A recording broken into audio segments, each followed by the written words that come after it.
வராகியை பஞ்சமி நாளினில் கண்டு வணங்கி வந்தால் பெரும் இன்பங்கள் தங்கிடச் செய்திடுவாள், வரும் துன்பங்கள் தீர்த்திடுவாள்.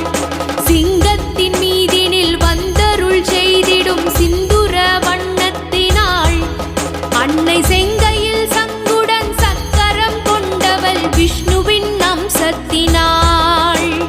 பச்சை நிறத்தவள் இச்சை